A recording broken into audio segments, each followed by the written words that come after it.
शुभ सावन महीनावा कल्हे सोमवार होट दिनवा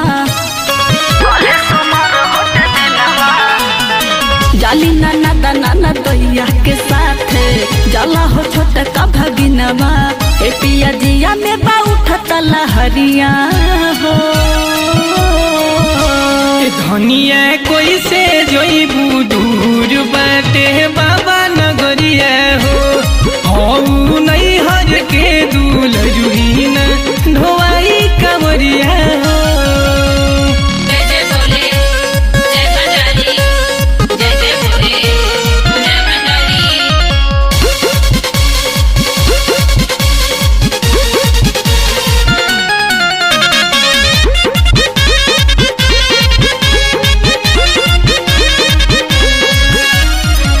हाई बी पास बालम वहाँ कब न बात से भगती से सकती हमके मिली भोलेनाथ से।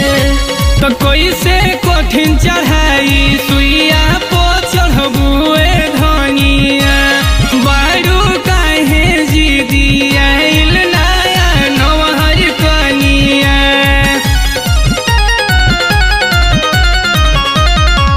हाई बी पास बालम वहाँ कब न बात से भगती के सकती हमके मिली भोलेनाथ से।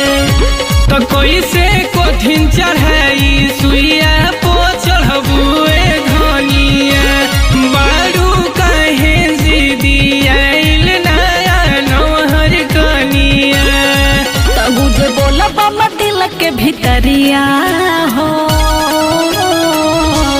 धनिया कोई से जोईबू दूर बाटे बाबा नगरिया हो नहीं हर के दूल जुहीना ढोवाई कमरिया हो।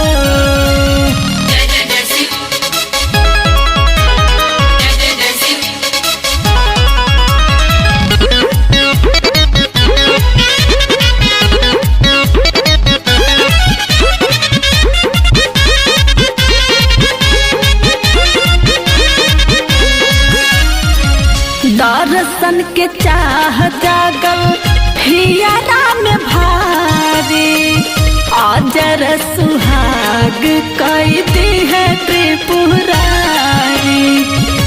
तो धड़ के धड़कन धर मींदर के अधीर हो खेला उहे जोल चढ़ावे जे कहज तो कदीर हो खेला।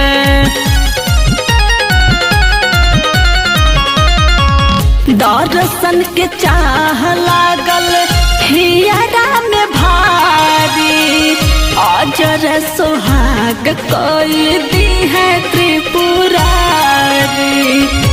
तो धड़ के धड़कन धर मींदर के अधीर हो खेला उहे जल चढ़ावे जे कहज तो कदीर हो खेला।